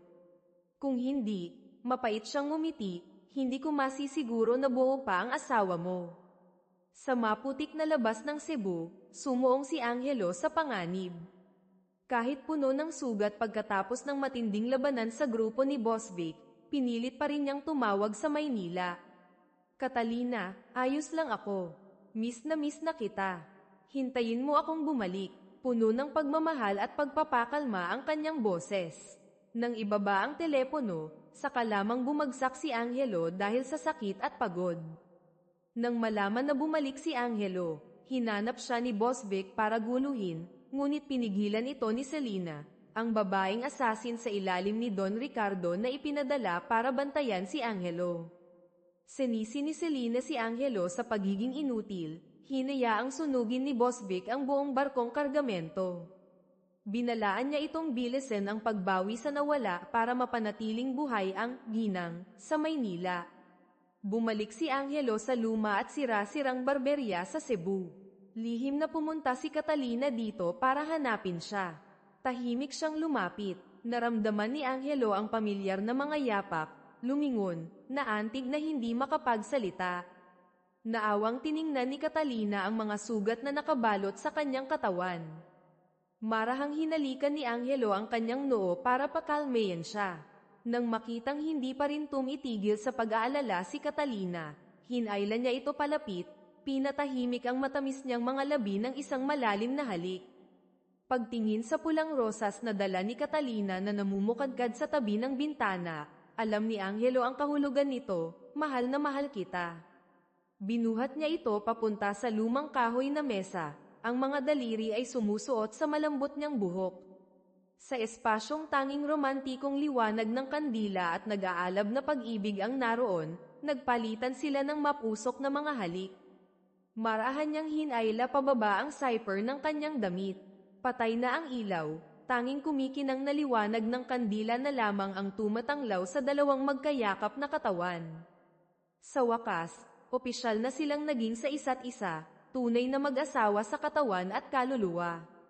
Bumalik sina Angelo at Catalina sa Hacienda Hizon, ngunit tanging wasak at sira na lamang ang kanilang natagpuan. Sa loob, tinotorture ni Don Ricardo si Gary para pilitin si Tita Lorna na sabihin kung saan itinago ang ephedrine na kanilang pinalitan. Dumating si Angelo sa tamang oras. Nagkunwaring mabait si Don Ricardo, tinutulungan ko lang si Halsan na ayusin ang tungkol sa nasunog na barkong kargamento sa Cebu. Tiniyak ni Angelo na babayaran niya ang lahat ng nawalang kargamento, humiling lamang na palayain ang mga taga-Hizon. Ngunit mas marami pang gusto si Don Ricardo, kailangan niyang pilitin si Tita Lorna na sabihin kung saan nakatago ang kargamento. Para sa mas malaking layunin, para sa buhay ni Catalina at ng mga mahal sa buhay, malamig na bumunot ng baril si Angelo, binaril ang binti ni Gary. Humagulgol si Tita Lorna, pumayag na ibigay ang kargamento. Puno ng galit niyang pinalaya sina Angelo at Catalina mula sa Hacienda Hizon. Ilang araw pagkatapos, tinanggap ni Don Ricardo ang bagong sample na ginawa ng mga Hizon, ngunit nagreklamo siya na hindi sapat ang kalidad nito. Tiniyak ni Angelo na walang problema sa mga sangkap at proseso. Naalala ni Catalina na sinadya niyang isulat ng mali ang isang maliit na detalye sa formula na ibinigay sa pagawaan. Humingi siya kay Don Ricardo ng 1 linggo para dalhin ang produkto pabalik at pag-aralan ulit. Ito ang kanyang plano, lumikha ng may depektong produkto, para patuloy namang ulit ang mga kliyente, at itulak si Don Ricardo sa bingit. Kapag nangyari iyon, mapipilitan siyang payagan si Catalina na personal na lumahok sa produksyon. Gaya ng inaasahan, sa ilalim ng pressure ng oras at mga kasosyo. Napilitan si Don Ricardo na sirain ang patakaran, pinayagan si Catalina na pumunta sa pagawaan para gabayan ang mga empleyado sa tamang paraan ng paggawa. Papunta roon, tinakpan ang kanyang mga mata, ngunit tahimik niyang inaalala ang bawat liko, bawat tunog para may larawan sa isip ang mapa papunta sa kanilang lungga. Si Hector ang inatas ang magbantay kay Catalina. Habang nakatalikod ito, palihim na uminom si Catalina ng isang uri ng gamot na nagdudulot ng malakas na allergic reaction saka pinagbintangan si Hector na nilason siya. Nang marinig ni Don Ricardo na nalason si Catalina pagkapasok pa lang sa pagawaan, agad siyang tumakbo papunta roon. Nang marinig ang tunog ng alarma, napinaga niya ng mga tauhan ni Angelo, nalaman ni Don Ricardo na may nangyayari. Inutusan si Hector na ikulong si Catalina saka nagplanong tumakas. Ngunit hindi niya inaasahan, napaligiran na siya ng grupo ni Angelo. 3 oras bago noon, nang umalis si Don Ricardo papunta sa pagawaan, lihim siyang sinundan ni Angelo. Namangha si Don Ricardo sa diskarte ni Angelo, mabilis siyang nasupil. Ipinasa ni Angelo si Don Ricardo kay Lito Reyes para asikasuhin, habang siya ay sumugod para iligtas si Catalina. Sa loob ng masikip at madilim na silid na nakakandado, nanginginig si Catalina, bumabalik ang bangungot sa aparador noon. Catalina, Catalina, ang taimtim na tawag ni Angelo ang gumising sa kanya. Sinundan niya ang hirap at mahinang paghinga nito, sinira ang pinto at pumasok. Labis ang pag-aalala ni Angelo, binuhat ang kanyang asawa, at inilabas siya mula sa impyernong lugar na iyon. Pagbalik sa payapang buhay pagkatapos ng unos, nagdala si Kuya John ng isang mamahaling paso ng orchid para bisitahin si Tita Lorna. Inamin niya ang damdaming matagal nang nakatago para lamang dito. Ngunit si Lorna, na ngayon ay tagapagmana ng buong pamilya Hizon, ay nais unahin ang responsibilidad. Bukod pa rito, sinabi niyang mayroon na siyang ibang mahal. Malungkot na iniwan ni Kuya John ang paso ng bulaklak sa kabigong umalis. Sakto namang pumasok si Gary sa silid, buong lakas ng loob, lumuhad para mag-propose kay Lorna. Sinabi niyang natatakot siyang hindi siya karapat-dapat, balak sanang ibaon na lamang ang damdamin niya magpakailanman, ngunit unti-unti itong lumapit sa kanya. Senyorita, pumapayag po ba kayong pakasalan itong si Gary? Ngumiti si Lorna, inilabas ang lumang hako ang kanilang simbolo ng pangako. Sa wakas, ang matatag na babaeng iyon ay nakahanap din ng matibay na balikat na masasandalan. Nang magkita ulit sila ni Angelo, binati siya ni Lito Reyes sa pagkamit ng kanyang malaking pangarap. Ibinigay ni Angelo kay Lito ang imbitasyon sa kasal ni Tita Lorna at Gary. Kasabay nito, binati rin ni Lito ang mag-asawang Angelo ng kaligayahan. Biglang binago ni Angelo ang tawag, maghiliw na tinawag si Cattle Inang, Ginang. Sabay silang nangako na magkasama hanggang sa pagtanda, sa ilalim ng pagsaksi ng langit at lupa ng Maynila. Sa marangyang kasalan sa lumang simbahan, napakaganda ni Tita Lorna sa kanyang puting damit pangkasal, masayang naglalakad kasama ang lalaking mahal niya. Sa hanay ng mga bisita, tahimik na lumuha si Kuya Jun. Pagdating sa sandali ng pagpapalitan ng singsing at paghalik, biglang huminto si Tita Lorna, nasaan si Catalina? Ngumiti si Angelo, kumuha lang po ng bulaklak si Ginang para sa inyo, tita. Lumabas siya para salubungin ito ng isang nakakabinging pagsabog ang umalingaw-ngaw sa loob ng simbahan. Ang kasalan ay naging mga guho sa isang iglap. Humingi ng tulong si Angelo kay Kuya John para dalhin ang mag-asawang tiyahin at ang iba pang nasugatan sa ospital. Ibinigay niya kay Catalina ang reserbang baril. Protektahan mo ang sarili mo, saka bumalik para hanapin ang salarin. Natuklasan niyang si Selena ay nagtatago sa kampanaryo, tinututukan si Catalina. Sumugod si Sofia Lim, sinalo ang bala para kay Catalina. Natakot si Angelo, lumingon para barilin si Selena, ngunit naunahan siya ni Catalina, tumama ang bala nito diretso sa babaeng asasin. Maghintay ka sa ospital, pinakalma ni Angelo ang asawa, saka humarap sa mga natitirang tauhan ni Don Ricardo na kara-rating lang. Lumaban siya na parang isang mabangis na tigre, ngunit masyadong marami ang kalaban. Naubusan na ng bala, desperadong tumingala si Angelo sa langit, ipinauubaya ang kapalaran.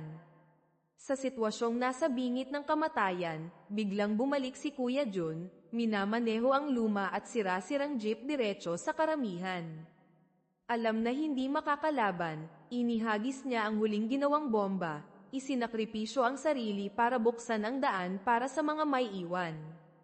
Mabuhay kayo ng maayos, dalawa. Sa ospital, isang kamay lang ni Angelo ang may benda, ngunit pinipilit pa rin niyang kumain mag-isa. Masikasong inalagaan ni Catalina pareho siya at si Tita Lorna. Sa tabi, si Kuya John na parang mommy sa dami ng benda, hindi pa rin nakakalimot na magbiro at mangako ng kabilang buhay kay Tita Lorna na namumula ang mga mata. Nagpadala ng balita si Lito Reyes, sa likod ni Don Ricardo ay mayroon pang mas malaking internasyonal na smuggling ring.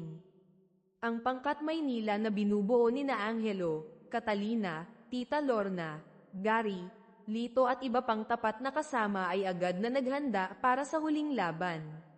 Gamit ang kanilang talino, tapang, at lakas ng pagkakaisa, sama-sama silang lumaban, determinadong puksain hanggang sa ugat ang lahat ng salot na nakakasama sa bayan at sa mga mamamayan, upang ibalik ang kapayapaan sa kanilang lupang tinubuan.